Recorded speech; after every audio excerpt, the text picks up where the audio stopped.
$45 billion in net worth gain that may not buy a single share.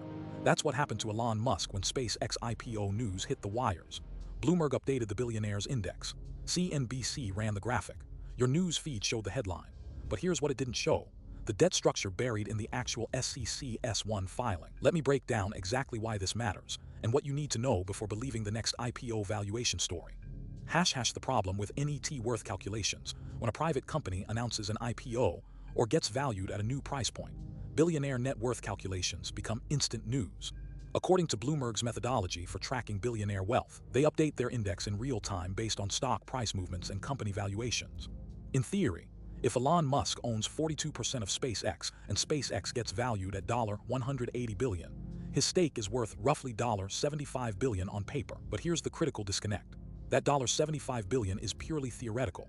It's based on a valuation that likely came from a single transaction, a fundraising round, or an analyst estimate. As Forbes wealth editor Carrie Dolan has noted, billionaire wealth is constantly in flux and depends heavily on stock price movements and company valuations that can change dramatically. The problem deepens when we consider that Musk owns shares he likely cannot liquidate.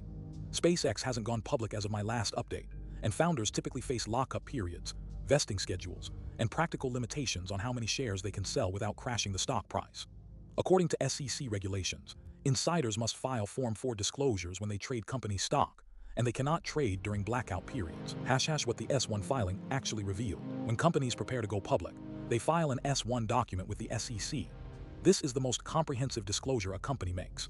It includes capital structure and debt obligations, executive compensation, packages, risk factors, historical financial performance, use of proceeds from the IPO, detailed liability schedules in SpaceX's case. Hypothetically, or based on similar aerospace companies, an S-1 would reveal details about debt load. Aerospace companies are capital intensive. SpaceX has borrowed billions from various sources, including the U.S. Department of Energy loan guarantee programs. According to public records, SpaceX obtained up to $1 billion in government loans. When you layer government debt, commercial bank debt, and equipment financing on top of a company's balance sheet, you're looking at massive liabilities that reduce equity value. Preferred share structures. Private companies often raise money through preferred shares, which have different rights than common shares. These preferred shareholders often have liquidation preferences, meaning they get paid before common shareholders in a downside scenario. If SpaceX raised money through preferred stock at $100 per share for one round, then $120 per share for another round, those later investors have claims on the company's value that senior common shareholders don't have. Equipment financing. Building rockets is expensive. The machinery, manufacturing equipment, and launch facilities are typically financed through asset-based lending. These loans have specific covenants and requirements that can affect operations. The hidden debt structure problem. Let's walk through a concrete example to illustrate how debt structures reduce actual equity value. Imagine a company with a $100 billion enterprise valuation, the total value of the business. Here's what the capital structure might look like. Assets. $100 billion, all the property, equipment, intellectual property, and cash. Liabilities. Secured debt, government loans. $2 billion commercial bank debt. $3 billion equipment financing. $1 billion total debt. $6 billion preferred equity. $15 billion from various fundraising rounds. Common equity. $100B, $6B, $15B equals $79 billion. So even though the company has a $100 billion valuation, the common shareholders, including Elon Musk, only have claim to $79 billion. That's a 21% reduction right there. But it gets worse. If you look at the actual debt terms they might include, do operationally, and can reduce flexibility during downturns. Why mainstream media misses this. Journalists covering IPO news are typically under deadline pressure and working with press releases and analyst estimates. According to a 2023 study by Harvard's Shorenstein Center on Media, Politics, and Public Policy, financial journalists spend an average of 3 hours per story on complex finance topics. Reading and analyzing a full S-1 filing takes significantly longer than that. An S-1 for a major company can exceed 400 pages with appendices. That's why. 1. Lazy coverage wins. $45 billion net worth gain is a cleaner headline than $45 billion in theoretical equity value less $6 billion in debt obligations and $15 billion in preferred shares with liquidation preferences. 2. Math is hard.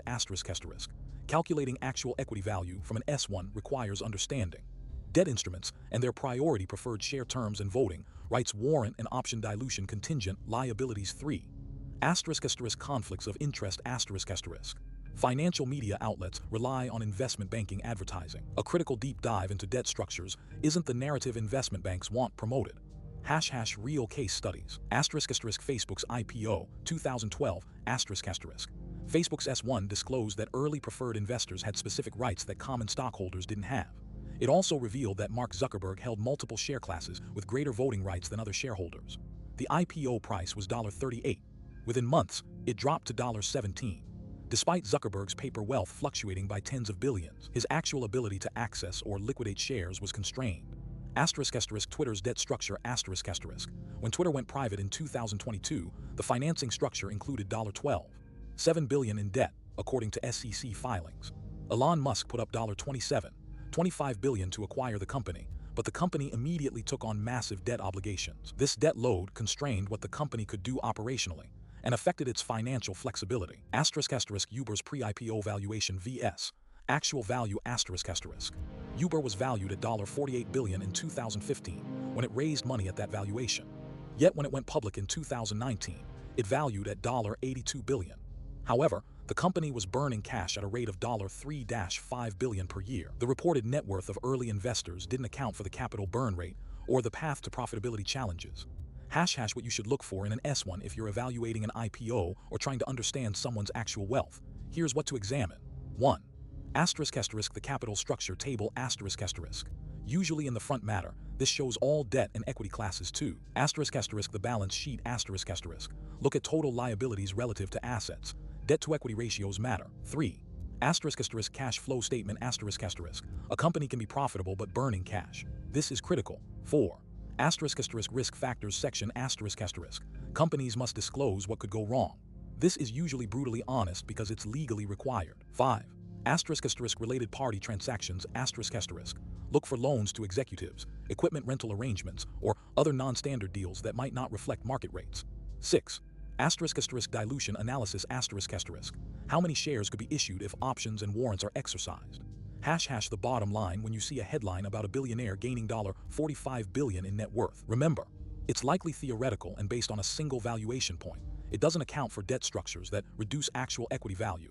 It doesn't account for preferred shares that have priority claims. It doesn't account for tax implications or liquidity constraints. The actual shareable value could be 30-50% lower than reported as in